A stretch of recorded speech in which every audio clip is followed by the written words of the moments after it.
reductions in staff, but here we're talking about a complete closure of a manufacturing plant which employs 907 employees, and that would mean everybody. So it's deeply distressing. There's a lot of anxiety, there's a lot of stress, and a lot of worry about the future. The area really is quite destitute at the moment. I mean, if we're looking at the unemployment rate in the Eastern Cape, it's sitting at 41.9%. So losing an extra 900 jobs will make that skyrocket. Talk to us about the towns around the area and how Kariga or Uitenhage will actually be impacted by this, specifically following the closure of Contitech as well. Our experience is that there have been closures of companies even before this announcement that was made by Goodyear and even Contitech earlier in the year. There have been other companies that have shut down, and unfortunately we do not have a situation where new companies come in and take over from where those companies have closed. So it is very worrying for us because when you look at the statement coming from the region, the area is pretty much becoming a ghost town. As companies close, new companies do not come up, and that does render it a ghost town. And of course, with the Eastern Cape having such high levels of unemployment, if I'm not mistaken, I think theirs is the highest in the country. If we don't have some sort of radical intervention from government in terms of industrialization and, for some form of policy intervention that results in these businesses being restarted in some way, then unfortunately these 907 workers are going to join the sea of the unemployed that continues to expand in South Africa. And it's just an unsustainable situation. And what are the reasons, Phakamile, that Goodyear has given, if they are stated within that Section 189? What have they stated as the reason for their closure of the plant? So among the reasons that they've given is that there are other places where this manufacturing can happen in a way that would be sort of cheaper for them as an organization or more sustainable for them. And so they're looking at that. Of course, we are looking to engage with them as soon as we can. My understanding is we don't have a date yet from CCMA, but now that they've made the announcement, I'm sure the date will be forthcoming, where we can then meet with the management and get a clear picture of what the situation is and how we can respond, if we can respond. There also have been concerns, Phakamile, around an unfair trade environment that have been brought up by practitioners of the sector. Do you feel that government could have done something to mitigate this? When you say unfair trade environment, if you could kindly just elaborate, what do you mean? Well, it's literally within, like if you look at the tire manufacturing companies and rubber manufacturing companies, they have stipulated that there's an unfair trade environment which may in some way maybe even impact the cost that you are talking about. So we don't have really clear specific details as to what their concerns were, except the phrase unfair trade environment, specifically within the tire and rubber manufacturing sector. So what I do recall is when NUMSA held its national bargaining conference a couple of weeks ago, we did have a representative from the tire sector who spoke about the fact that the Chinese companies are able to compete in a way that undermines local manufacturing because they are able to do so much more cheaply and their products are cheaper than what we manufacture. So if that is what you're referring to, that is something that we have heard expressed by the industry. And of course, it would require government intervention. I'm not at this point able to say what that intervention is, but I definitely think that the Department of Trade, Industry and Competition would be able to respond to that. They were also at our NBC where the CEOs were highlighting this issue. So I'm sure it's something that they can probably elaborate more on in terms of what government's role can be to try and mitigate against that situation. So as the union, Pagamile, are you going to be pushing back on this, or is this something that you're going to be accepting as a fait accompli? We traditionally never accept job losses or retrenchments. We always try and do everything possible to find alternatives. That is always our goal. Sometimes we succeed in our journey to try and find alternatives. It'll only become clearer once we meet with the employer and we get more information about their situation. In the Section 189, companies are obligated to present their financials. And so it will be in that presentation of their financials where we'll be able to get a better understanding of what we can do, if there is anything that we can do to try and mitigate against the closure of the plant. Well, we thank you very much for the update that you've given to us today. And as you said, now that Goodyear has made this official, hopefully the date will be coming out from the CCMA as to when this arbitration will actually happen. We thank you very much for your time. Thank you so much for having me. Thank you, ma'am. That's the spokesperson of the National Union of Metal Workers of South Africa, Pagamile Hlubi Majola. She takes us to exactly 20 minutes after 4 p.m. Hi there. Do you want to elevate your business and give it a voice in South Africa and Africa as a whole? Well, in that case, let Channel Africa make this a possibility. Channel Africa is willing to advertise your business for as little as 30,000 rands or $1,719.18. To get access to these great rates, send all requests to mokoenata@SABC. That's MOKOENATA@SABC. Channel Africa, the African perspective. Stay ahead with Africa in Business, where Thami Ngubeni unpacks your go-to source for Africa's economic trends and development. We go now to Zambia, where the country's finance ministry says it will remain in default on payments to regional lenders, including the African Export-Import Bank, known as Frixim Bank. This is until the restructuring process is completed, and this is despite the Cairo-based lender's preferred creditor status. According to Reuters News, the Secretary to the Treasury, Felix Nkulukusa, says the Frixim Bank loan is not a concessional loan, but a commercial one. Therefore, it will be restructured. For more on this, we joined on the line by Trevor Hambayi, a senior managing partner at Development Finance Associates. Good to have you with us, Mr. Hambayi. Welcome to Africa in Business. Thank you very much, and good afternoon to you. So when we look at Zambia and the regional lenders that they are mentioning, which regional lenders are going to be remaining in default on payments, or which regional lenders will Zambia be remaining in default on payments with? So this has come towards the end of Zambia's debt restructuring process. I think Zambia has paid more than 90% of the restructuring. The last component of restructuring was for the creditors that were classified as commercial creditors. And unfortunately, in this category, they have included entities which is the Import and Export Bank, as well as the Africa Development Bank. So these ones really, that the classification is what they are disputing, and they are really saying they should be considered as multilateral lenders who will have a preferential treatment around what they can restructure within their debt.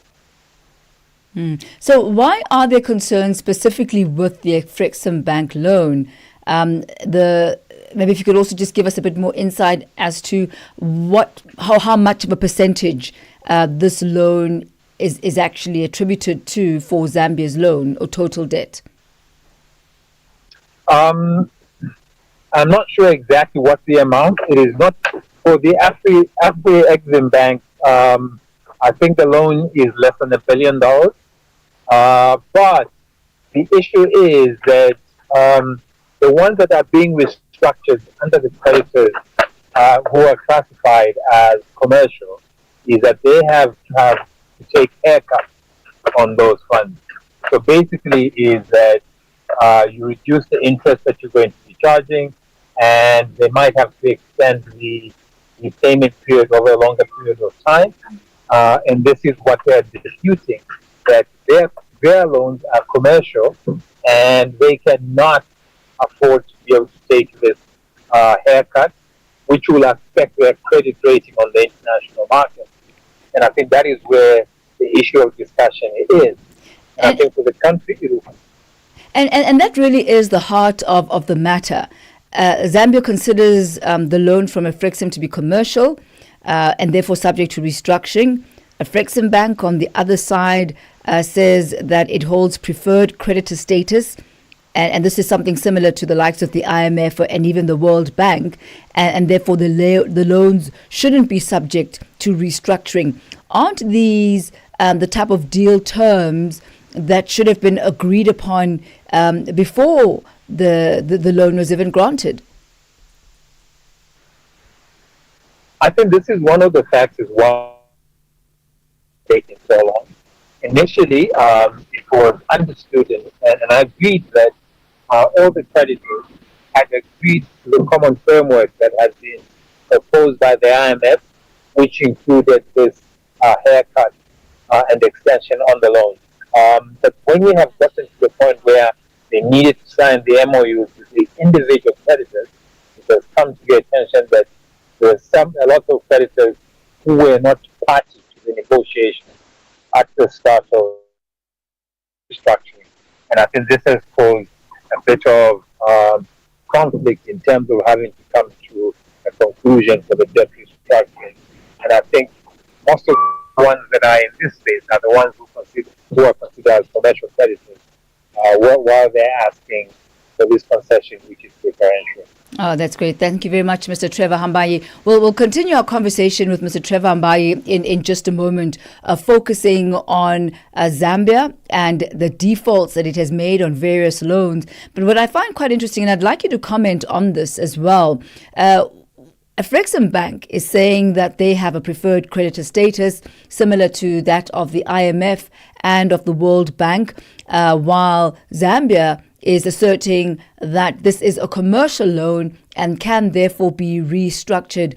Should these be the kind of conversations that are made and had before the deal is actually struck, and not only when there are contentions and there are defaults in the loan repayments, and then it comes out and it emerges that there's a different understanding of what the terms of engagement are and the status of the various stakeholders. You'll find us on all the various social media platforms. Really keen to hear what your thoughts are. On X, you'll find us at Channel Africa 1, on Instagram at Channel Africa, and on Facebook, we are at Channel Africa 1. Do weigh in there on your thoughts, and also what you believe the implications of default are going to be. Implications not only for Zambia, but also for Afrexim Bank. Mr. Trevor Hambayi, as we continue our conversation, let's turn to National Treasury.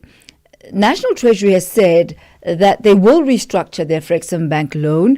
What happens then to the preferred creditor status, and will they be able to work around it?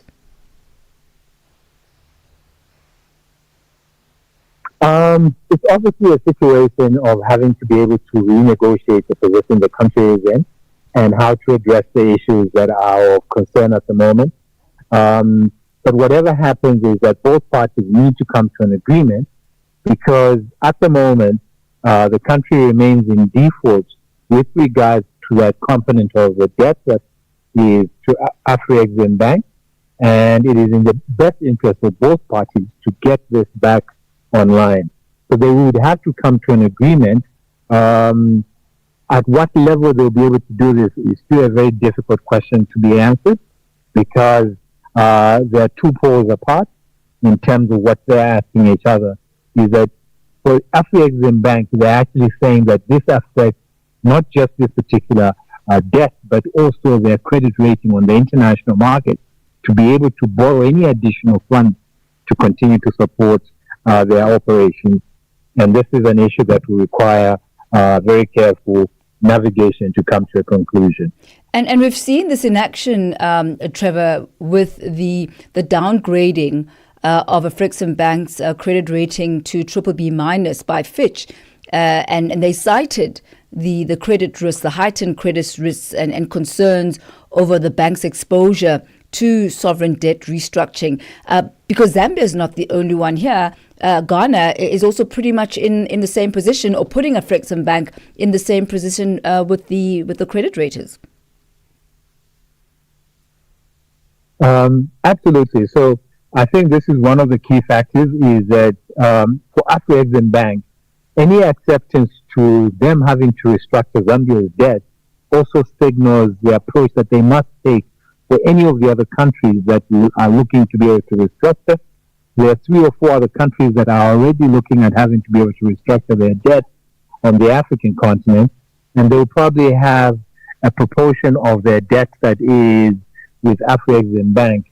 This does affect Afrexim Bank in the long term, rather than just this short term that you're looking at the Zambia's debt. And I think that is one of the major concerns, because it speaks to the credit rating. That credit rating will increase their borrowing costs for any international funds that they're able to get, also reduce the potential as to what they can actually attract from the international market. Definitely. Thank you so much, Trevor Mbangi, for weighing in on the impact of Zambia's debt and the restructuring, and its impact not only on Zambia, but also on Afrexim Bank. We thank you very much for your insight this afternoon. Thank you for joining us. Thank you very much. You have a good one. You have a good one too. Thank you. That's Trevor Mbangi. He's a senior managing partner at Development Finance Associates. He takes us to exactly 4:30 Central African time as we head over now to the markets desk, where Thabiso Lehoko is standing by with your latest market indicators.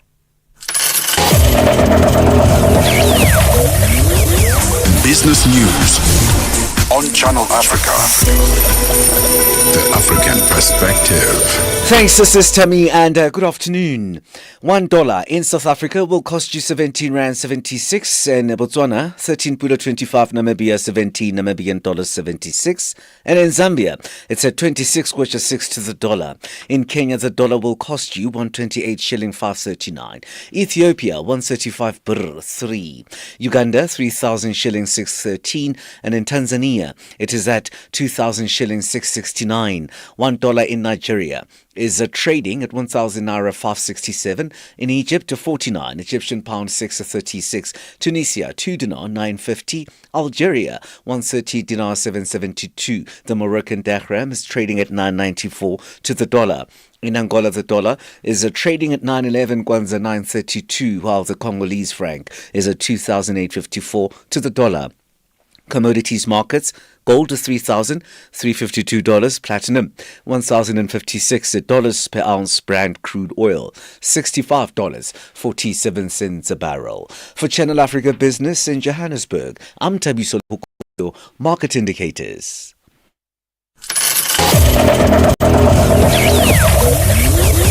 Business news on Channel Africa. The African Perspective. And for the business of sport, let's head over to the sporting desk with Figile Lingwati. Sports on Channel Africa. The African Perspective. Thank you, Thami. Good afternoon. Let's begin with rugby news. South African Rugby Union, SARU, is set to buck the global trend and report a profit of more than $6 million for 2025, clearing 2024's losses and ensuring the 15-member unions receive their full funding, while support for the Springboks and all national teams continues unchecked. This good news emerged from the annual meeting of the South African Rugby Union in Cape Town on Thursday. Last year, South African Rugby recorded a loss of $5 million due to its investment in Northern Hemisphere rugby competitions. But South African Rugby has already wiped out that deficit with a strong start to 2025. This is in contrast to many rival countries who are under severe financial pressure. Other international federations have lost as much as $51 million, with 5 other Tier 1 nations reporting losses of between $33 million and $10 million. The next best performance after South Africa's was a loss of $7 million. Members at the meeting were told the CEO of rugby, Rian Obelara, saying participation in the United Rugby Championship, URC, and the European Professional Club Rugby, EPCR, came at a net cost of $6 million in 2024. Now, marathon, the Kigali International Peace Marathon's prize money for the 2025 edition will be shared equally by both men and women's athletes. Full marathon winners, both men and women, are expected to receive $20,000 each in dollars, with the second and third place finishers receiving $15,000 and $7.5 respectively. Additionally, prize money is awarded to the top 8 finishers in both the full and half marathons. Here's a breakdown of the anticipated prize money based on past events. Full marathon men and women, first prize $20,000, second $15,000, third $7.5,000. And fourth and eighth place, the exact amounts for these positions will be revealed with the official announcement in December. But it's likely to be in the range of $5,000, $3,000, $20,000, $200,000, $2,000, $1,500, and $1,000. And the Wheelchair Basketball South Africa, WBSA, has been sponsored by Sasol for the past 18 years. General Manager for Sponsorship and Marketing at the petroleum company, Dean Somerset, speaks about the partnership that has impacted lives through basketball. WBSA held an official send-off of the Under-23 squad today at the Peterson Multipurpose Sports Complex in Norwood, Johannesburg. Willies are gearing up for the IWBF Under-23 World Championship in Sao Paulo in Brazil from the 12th to the 20th of June 2025. Somerset elaborates. It's truly an honor for us as Sasol to be part of the Wheelchair Basketball South Africa journey since 2007. So it's been a solid 80 years of not giving up, being consistent in what we're doing. And today, to your point, MC, we are celebrating athletes. We are celebrating hard work of men and women that has been consistent in making sure that they're a bit possible, in making sure you create sustainable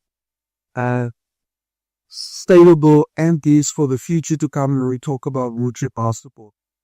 Let's wrap it up with the KCB East Africa Golf Tour has been a major undertaking financially, with KCB Bank Kenya committing $614,000 for the 2025 edition.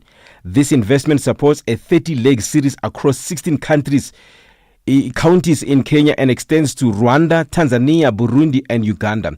Here's a more detailed look at the financial aspect. Prior investment, KCB has a history of significant investment in golf, having spent over $3 million in various local, regional, and international tournaments over the past 2 decades.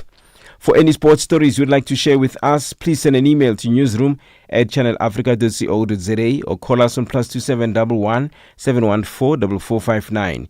This is Channel Africa Sport with me, Fidel Ngwati. Sports on Channel Africa. The African Perspective. The EU-African SME Summit. Join more than 200 change makers from June 19 to June 21 at the Johannesburg Stock Exchange. It's where trade meets transformation. We are building Africa's future through AFCFTA, the EU's global gateway, and the power of small businesses. It's an opportunity to spark collaboration and unlock Africa's investment. Presented by the European Entrepreneurs, the Pan-African Chamber of Commerce and Industry, and Shared Value Africa. This is a summit not to be missed. Register now at euafricasmesummit.eu. It is exactly 38 minutes after 4 p.m. Central African time as we turn our focus now to South Africa, where the Minister of Employment and Labour, Ms. Nomakosazana Meth, says that strict compliance with the country's labour laws is essential for building a stable environment that attracts investment. Speaking at a media briefing in Pretoria on Friday on key issues affecting the employment and labour sector, the minister emphasized that adherence to labour regulations not only encourages entrepreneurship but also boosts South Africa's competitiveness on the global stage. Channel Africa reporter Innocent Samosa has more. The briefing also addressed several recent developments, including Cabinet's approval of the National Labour Migration Policy and the Employment Services Amendment Bill, the release of the 25th Commission for Employment Equity (CEE) annual report, an update on the Employment Equity Court case, and various employment creation initiatives. Minister of Employment and Labour, Ms. Nomakosazana Meth, outlined the department's findings and steps being taken to address violations and ensure compliance.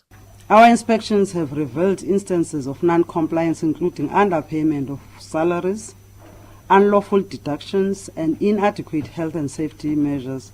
To date, we have enforced monetary corrections totaling over 10 million rand, compelling employers to rectify these violations and honor their obligations to their employees.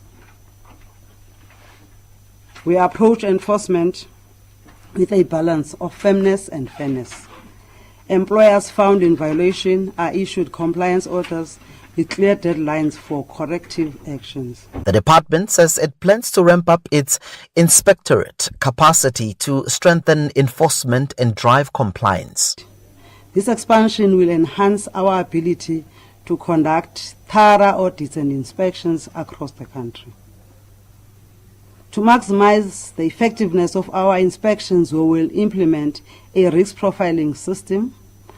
This approach will allow us to prioritize audits and inspections based on the identified risks, thereby improving our capacity to address high-priority non-compliance areas more efficiently.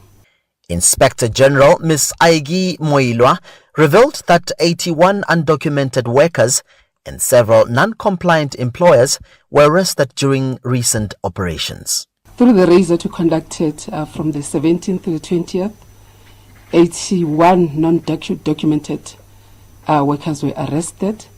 Normally what would happen is that after getting arrested, the Department of Home Affairs will then start their processes, and this will include, amongst other things, making sure that it is not only the workers that get arrested, but also the employers, because literally they'll be the ones that are breaking the law. So there's a fine that is attached to that of 2,500 rand. As South Africa continues to tackle unemployment and promote fair labor practices, the Department of Employment and Labour says it is tightening its grade on non-compliance in a bid to create a more inclusive, law-abiding and investor-friendly job market. For Channel Africa News, I am Innocent Samosa in Pretoria. It is exactly 4:42 Central African Time. Now, the European Union has barred all air carriers certified in Tanzania from operating in its airspace, citing serious safety deficiencies uncovered in both operational and regulatory areas. The ban affects 35 Tanzanian air operators and comes after a comprehensive safety assessment led by EU aviation experts. Tanzania has joined a list of 17 countries whose aviation oversight is deemed inadequate, with 142 airlines globally being banned for regulatory failings. For more on this, we joined on the line by aviation analyst Puteho Mojapele. Good to have you with us and welcome to Africa in Business. Hi, good afternoon, Thami, and thank you for having me. So, look, airlines certified under the Tanzanian license are not the only ones that are suffering the brunt of the EU air safety regulations. Could you take us through these EU safety air regulations? Usually what happens, Thami, is that the operators, for example, in EU, FAA, as well as other operators, what usually happens is that they usually go out in the country and do what we call an audit on the safety of the operators as well as the civil aviation, not necessarily the airlines. And I think one of the things that we need to make people to understand here is that the EU did not necessarily impose a ban on airline, but they are imposing a ban on the operators registered in Tanzania, meaning that if president has a jet and wants to go anywhere where European airspace is, then they would not allow them to get into the country. But there are findings before they impose the ban, Thami. There are findings that would be issued prior to the ban, meaning that if an operator be found wanting on certain aspects of the safety concern, the European Union and FAA, which is the American regulator, they would then issue the warning that on these aspects you are lacking, on this here you are lacking, please work on correcting these. And we will come back and do the audit again, where you would then demonstrate to us that you have addressed these concerns. Should you not address them, then we will impose a ban on you as a regulator. In that regard, what happened then is that you given a specific period to correct, but then you must work with the regulator. In this case is USA, which now imposed the ban on Air Tanzania as well as the Suriname, because Suriname as well has also been affected by the same ban that has been imposed by USA into the Tanzania. So on a practical level, Phuthego, how does this impact the countries and the airlines that have been stipulated? Now, what usually happens is that if the airline, let's say, for example, Tanzania doesn't fly to Europe, they don't have any fleet that can go to Europe, right? So they go to areas that other European carriers are operating, Kenya, South Africa, and many others. They go to those other places. In that case, if, say, for example, they have a service that needs to get to cross European Union, what they can do, the easiest thing that they can do as an airline, they can go out on the market and do what we call a wet lease. Now, you wet lease in the countries that doesn't have a ban, then they can have aircraft from South Africa that can operate in their space if they want to continue operating without having any disruption. Besides that, they still have they can make a representation to the EU by assuring the European Union that South African authorities have taken over, and therefore they are going to be helping them to correct the issues that have been highlighted. Should it be found that they were not having a capable people and qualified personnel to be able to render that service, in that case, there could be some amendments that can be made in that. But as things are now, Tanzania aircraft, the registered aircraft, cannot enter anywhere in European airspace. Even South Africa, actually, we can ban them if we want, because we are compliant to USA as well. There are some who are saying that this ban is likely to have a major blow to Air Tanzania's ambitions of expanding beyond the current territory that it has. It's wanting to go more global. How big of an impact will this have on the affected airlines? Or is this really just a temporary setback, Phuthego, as you say, and that after the regulations have been met, and they're back to compliant status, that it will not have an adverse effect beyond this particular ban? Well, you see, here's another dilemma, Thami, is that the airlines and the authorities need to speak the same language. There is this tendency in Africa, and I'm not generalizing, but let me talk about Africa because that's where I'm an African. There is this tendency in Africa where we tend to want to cut corners when it comes to certain things.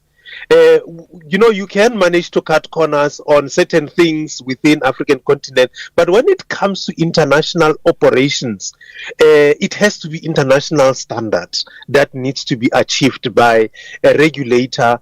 Now, the regulator seems not to be, sometimes they lacking when it comes to adherence to the requirements that is required by international licensing bodies, including ICAO for that example. So those are the things that they need to address first before they can even have ambitions to fly into other areas, because without having a proper regulatory framework that is functional and that is active, that is complying with international standards, there's no ambitions that you can have as an airline to enter into any international market, including even some of the African markets that are serious about their aviation standards. Even, like I was saying, in South Africa, if we want, we can also ban them. But the fact that they need to make sure that their standard of the authority that runs the civil aviation there, it is of international standard, and they adhere to minimum safety concerns that they were highlighted on the finding that USA has imposed on them. Phuthego Mojapele, thank you very much for that air update as far as Tanzania and 142 other airlines globally who've been banned for regulatory failings. Thank you for putting all of that into perspective for us. That's Phuthego Mojapele, aviation analyst. Thank you for your time, sir. Thank you.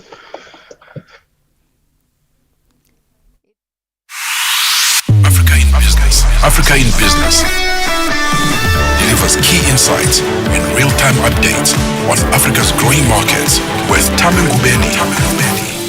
The African Perspective on Channel Africa. Channel Africa. It is now exactly 10 minutes to 5 p.m. Central African Time. And as we do this time every single Friday, we're joined by Victor Khomoswane, author of Africa is Open for Business and Africa Bounces Back. Victor is also the Executive Director for Marketing and Communication at the University of Limpopo. A very good Friday to you, Victor. Good to have you with us once again. Good Friday to you, Thami, after the divorce in the White House. Look, who could have seen it coming? It looked like they were still on honeymoon. Yeah, well, we thought it was about time. I'm not weeping. I'm not mourning. I'm not grieving. And South Africans are wondering now what happens to the 49 Amerikaners who are now in the US. I'm not weeping for them either. They will figure it out in the land of the free, home of the brave. Well, we'll see how this unfolds. I tell you, there's a plot twist around every single turn. So, I will not be surprised if maybe there's a different narrative come Monday. It's a blow per minute as far as those two are concerned. But let's get back into the business of the day. Taking a look at ArcelorMittal, they've launched a $1.8 billion iron ore plant in Liberia. Yeah, in Nimba County. It's not a new it's a new investment in the sense that it's phase 2 of what could be by now $3 billion investment by ArcelorMittal. The inauguration was presided over by the President Joe Boakai of Liberia, that is, and the chairman of the Mittal Group, Lakshmi Mittal, and it's a 20 million ton concentrator, which is expected to have created by now 5,000 jobs on site during the construction.